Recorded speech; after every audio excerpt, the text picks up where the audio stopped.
Après les 2 plaintes déposées par Judith Godrèche contre Benoît Jacot et Jacques Doyon, la grande famille du cinéma fait face à un nouveau mouvement, celui de #MétoGarçon, initié par l'acteur Aurélien Wiik. Le comédien dévoilait le 22 février avoir été abusé par son agent de ses 11 à ses 15 ans, et avoir ensuite subi des violences sexuelles de la part de réalisateurs et de producteurs durant le reste de sa carrière. Dans un témoignage puissant, publié sur Instagram, il mettait en garde les agresseurs: « Tremblez, votre tour viendra. Vous savez qui vous êtes. Les garçons du cinéma se réveillent ». En effet, si le comédien, aperçu dans Jusqu'ici tout va bien avec Nawel Madani, a décidé de livrer ce récit glaçant, c'est pour encourager la libération de la parole des victimes. On peut guérir, renaître et avoir la vie qu'on veut à condition de parler, de partager, de porter plainte. Que la douleur change de camp, a-t-il conclu. Le comédien espérait recueillir des témoignages. C'est aussi le cas de Christophe Beaugrand, qui a décidé de ne pas rester passif face à un tel sujet.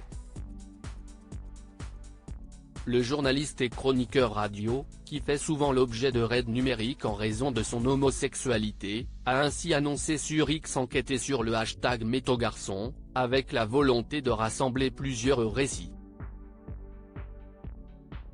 Sachez que je suis une oreille attentive, écrit-il, avant de poursuivre, je comprends et je sais.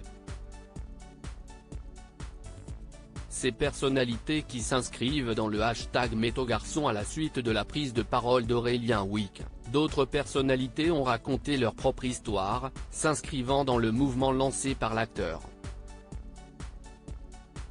Le député LFI de Loire-Atlantique Andy Carbra racontait ainsi sur X avoir été abusé de 3 à 4 ans par un prédateur décédé depuis, donc sans possibilité de justice. Il invitait tout de même d'autres victimes à prendre la parole: « Vous réaliserez de grandes choses, donc continuez à vous exprimer. Si vous le pouvez, allez en justice. On ne guérit pas, mais on se répare. Ensemble ».